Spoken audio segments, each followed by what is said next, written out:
Mushishi é um anime de 2005 criado por Yuki Urushibara. A história gira em torno de Ginko, um mushishi, nome que é dado às pessoas que estudam os mushis. O termo mushi, segundo as notas de tradução, significa inseto ou percevejo. Essas criaturas que não têm forma fixa e que se parecem muito com pequenos espíritos estão ao redor dos seres humanos, mas não podem ser notadas por quase nenhum deles. Embora tenham uma existência muito diferente da nossa e pareçam habitar um plano que não é exatamente o nosso, eles possuem a capacidade de influenciar em nosso mundo e em nossa vida, e às vezes essas interferências são bem drásticas. O Ginko é um peregrino que anda através do Japão estudando os mushis e auxiliando quem possa se encontrar com problemas relacionados a essas criaturas.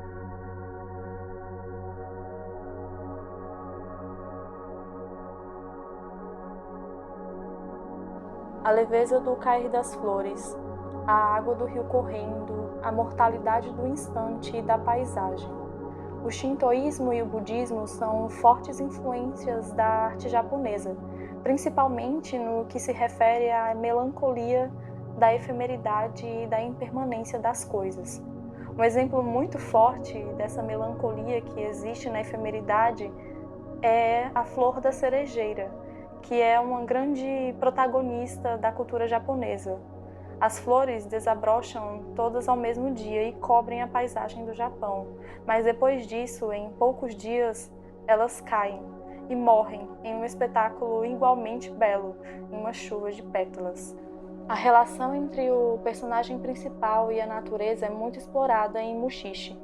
Elementos como a paisagem, o passar das horas, e elementos da cultura como o chá, a poesia, a pintura e a arquitetura, que tratam da efemeridade da vida e da plenitude poética que pode existir na imperfeição e na simplicidade, estão sempre presentes nos episódios desse anime.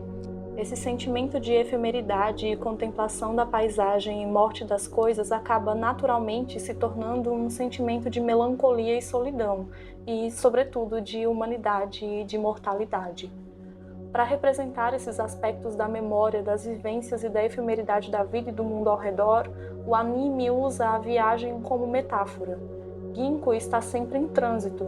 A princípio, achamos que a sua peregrinação é devido aos seus estudos com os mushis, mas aos poucos descobrimos que ele, na verdade, não pode ficar por muito tempo em um só lugar, pois ele tem a capacidade de atrair mushis, e isso pode ser muito ruim para as pessoas ao seu redor.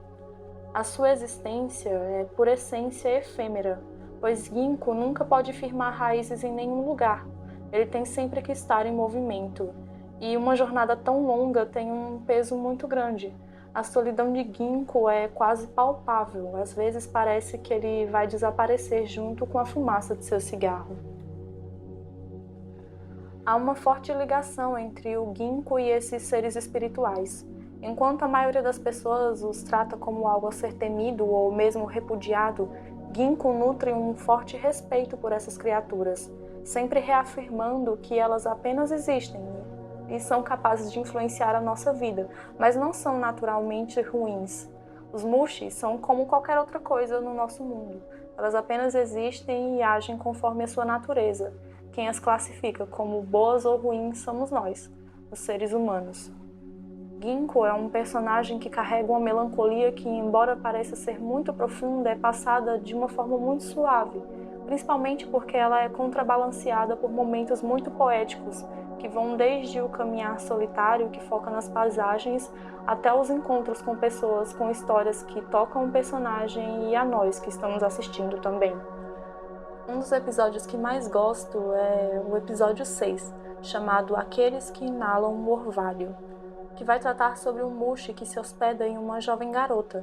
Esse mushi faz com que ao fim das tardes a garota envelheça completamente, soltando uma espécie de esporos capaz de curar as pessoas doentes. No dia seguinte, ela está jovem outra vez. Na pequena vila, que se situa em uma ilha inóspita, a garota é adorada como uma espécie de deuses pelos habitantes daquele local. O garoto que chama o Ginko, ele suspeita de que o mushi levou a sua amiga embora, porque desde que ela virou essa entidade, ela já não mais se lembra dele e não convive com os outros habitantes. Quando Ginko descobre a espécie de mushi que habita o corpo da jovem, ficamos sabendo se tratar de um mushi que tem um ciclo de vida de 24 horas. Por isso, a garota envelhece ao fim do dia e retorna à juventude no dia seguinte. Ginko consegue libertar a garota, mas ela já não mais consegue viver sem o Mushi, pois além do corpo, eles compartilhavam toda a experiência daquela vida de 24 horas. Como aquele Mushi vive tão pouco, tudo é novo e belo para ele. Cada segundo de sua vida é de descoberta e vislumbramento com o mundo e com a vida. Não há espaço para melancolia, tristeza ou pesos como a memória e o passado. Ao fim do episódio, descobrimos que a garota, por espontânea vontade, escolheu hospedar de novo o Mushi em seu corpo, pois aquela vida a satisfazia muito mais. Aquela vida era de alegria e beleza plenas, enquanto sua vida anterior era de tristeza e de muito peso. Essa é uma experiência bem budista, a capacidade de ver a beleza nas pequenas coisas e de redescobrir o mundo ao redor a cada instante. O que há de belo e intrigante em cada detalhe, em cada momento, é aproveitar tudo ao máximo, por sempre lembrar da breve experiência mortal sobre a Terra. Quando vemos aspectos efêmeros da natureza, como o desabrochar de uma flor, um arco-íris, uma chuva de pétala, isso nos provoca profundas emoções. Para aquele Mushi e sua hospedeira, esse sentimento era potencializado pela sensação de ser tudo sempre novo, sensação que se renovava a cada dia. E embora vivenciando a morte todos os dias, o renascimento lhe proporcionava tamanha alegria que aquele era um preço muito pequeno a ser pago. Isso me lembra um trecho de uma música que o Chico Buarque dedicou à sua filha recém-nascida, em que ele expressa o seu melhor desejo dizendo: "E que seja da alegria sempre uma aprendiz". É um desejo muito bonito, pois ser aprendiz significa estar sempre vislumbrado com os primeiros encantamentos com a alegria, e também que não é porque aquela experiência é pequena que significa que ela não pode ser imensa. Que nós plantamos,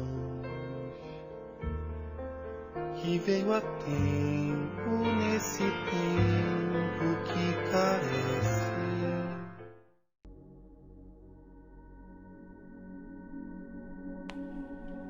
O shintoísmo, assim como o budismo, está arraigado na cultura japonesa e remonta a mais ou menos 2 milênios.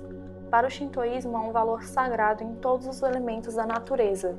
Todo o universo é divino, interligado e interdependente.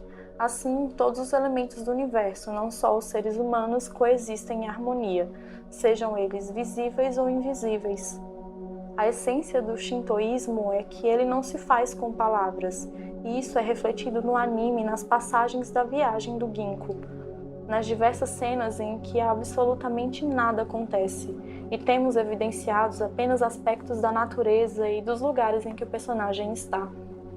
A ênfase nos caminhos pelos quais o personagem passa realça muito essa questão da espiritualidade e da ligação com o ambiente e com a vida ao redor, principalmente através dos mushis, que ajudam a acessar esse lado espiritual, pois, como é explicado no primeiro episódio, os mushis não têm uma forma definida, mas elas estão muito próximas à essência da vida propriamente dita, e são engrenagens fundamentais para a natureza, e esse sentimento de espiritualidade se aproxima muito do shintoísmo. Quando o mushishi vai de cidade em cidade e interage com as pessoas e com os mushis, ele vai descobrindo cada vez mais sobre o mundo e sobre as alegrias que o percurso traz, e sobre a tristeza também, principalmente quando o Ginko não consegue salvar uma pessoa. Não somente o sentimento de espiritualidade está sempre presente no trajeto de Ginko, mas também há uma evidente característica muito presente na cultura japonesa, que é a relação entre a geografia e o sagrado. E isso está presente em vários episódios, como por exemplo o episódio 11, chamado A Montanha Adormecida, em que Ginko encontra um outro mushishi que é guardião de uma montanha que corre um rio de vida. Esse mushishi irá se sacrificar para que aquela montanha tenha um novo guardião, pois o anterior foi morto pelo que ele considera ter sido sua culpa. Fica claro nesse episódio um aspecto muito particular do shintoísmo, o de que também a natureza merece veneração e respeito, e essa relação será sempre recompensada com equilíbrio e proteção.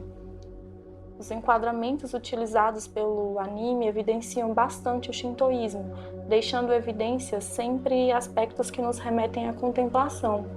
Ginko é um personagem bem silencioso, ele quase não fala e está sempre envolto em um mar de mistério.